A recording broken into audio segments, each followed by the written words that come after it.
Teman-teman, hari ini kita berhadapan dengan sebuah kebijakan yang bisa membuat ngilu sendi kehidupan rakyat. Kenaikan pajak pertambahan nilai atau PPN menjadi 12%. Penerapan PPN 12% berlaku. PPN yang sempat menjadi Pajak kontroversi. pertambahan nilai atau PPN dari 9% masyarakat terkena dampak.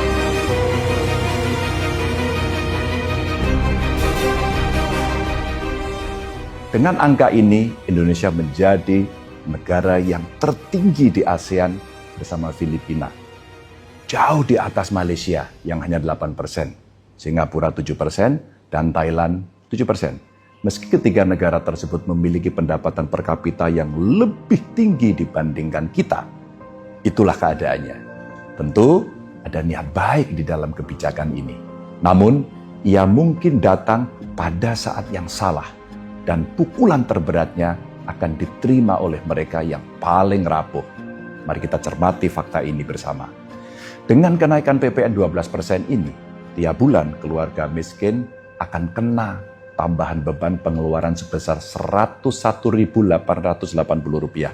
Kelompok rentan miskin kira-kira akan terbebani Rp153.871.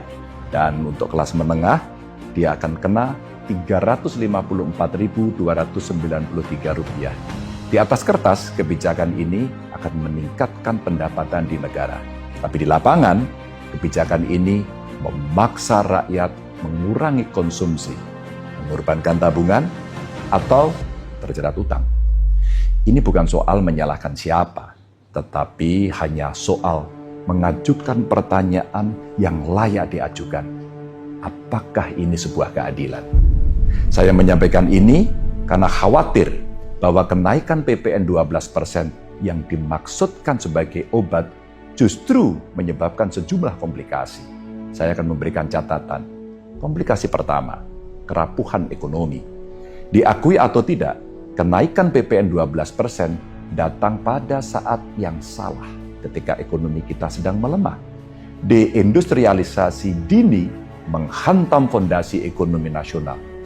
Kontribusi sektor manufaktur terhadap PDB kita merosot dari 23,56% di tahun 2014 menjadi hanya 19,28% pada 2024 ini.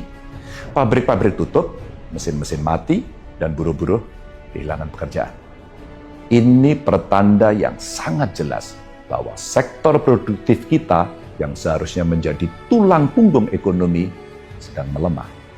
Apa jadinya jika pabrik mati? Bahan-bahan baku tidak terolah menjadi produk, rantai pasokan terganggu, dan pasti lapangan kerja akan hilang. Ketika daya beli turun, perekonomian semakin lesu, dan kenaikan PPN dengan sendirinya memperburuk situasi. Harga-harga naik, konsumsi berkurang, dan roda ekonomi berputar makin melambat. Untuk komplikasi kedua, ada jebakan lapangan kerja informal. Kita juga menyaksikan fenomena berbahaya yang kita temui pada sektor lain. Apa itu? Turunnya penyerapan tenaga kerja formal. Pada 2029 sampai 2014 umpama, kita mampu menciptakan 15,6 juta pekerja formal. Tetapi, apa yang terjadi pada hari ini? Selama 5 tahun terakhir, angka itu anjlok menjadi hanya 2 juta pekerjaan. Ledakan sektor informal hanyalah isyarat bahwa ekonomi sebuah negara sedang memburuk. Orang harus bertahan hidup dengan cara apa saja.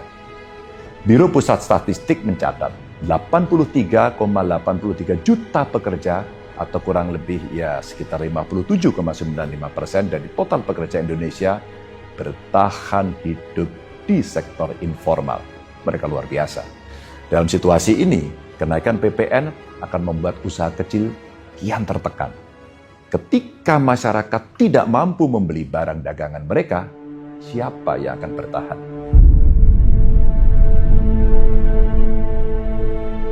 Kebijakan menaikkan PPN bisa menjadi badai besar yang menumbangkan pohon kehidupan di sektor ini.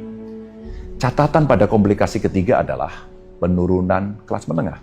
Teman-teman, berbagai informasi akan kita share. Kelas menengah adalah tulang punggung ekonomi suatu bangsa. Mereka konsumen Mereka penabung sekaligus penggerak utama perekonomian kita. Namun, dalam 5 tahun terakhir ini 9,48 juta orang terdepak dari kategori kelas menengah.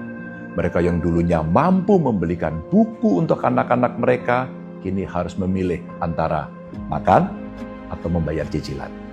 Pada 2019 lalu, statistik mencatat 57,33 juta orang berada dalam kategori kelas menengah.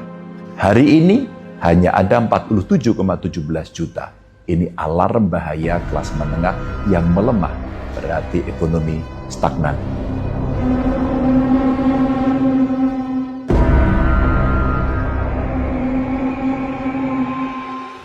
Dan ketimpangan melebar, indeks Gini kita naik dari 0,30 menjadi 0,385. Kesenjangan sosial seperti ini jika dibiarkan akan memicu ketidakpuasan, keresahan, dan potensi ketidakstabilan. Untuk komplikasi keempat, catatan saya adalah menurunnya kapasitas menabung. Data dari Bank Indonesia menyatakan bahwa tabungan rumah tangga turun dari 6,3% pada 2023 lalu menjadi hanya 4,28 juta per rekening. Di sisi lain, konsumsi meningkat mencapai 74,5% dari pendapatan. Apa artinya? Rakyat kita sudah menguras tabungan untuk bertahan hidup. Tidak ada lagi ruang untuk keperluan darurat atau investasi kecil-kecilan. Beban PPN 12% akan semakin memperparah situasi ini. Ketika pengeluaran harian naik, sementara pendapatan tetap. Solusinya hanya dua. Rakyat mengurangi konsumsi atau mengambil utang. Keduanya adalah jalan buntu.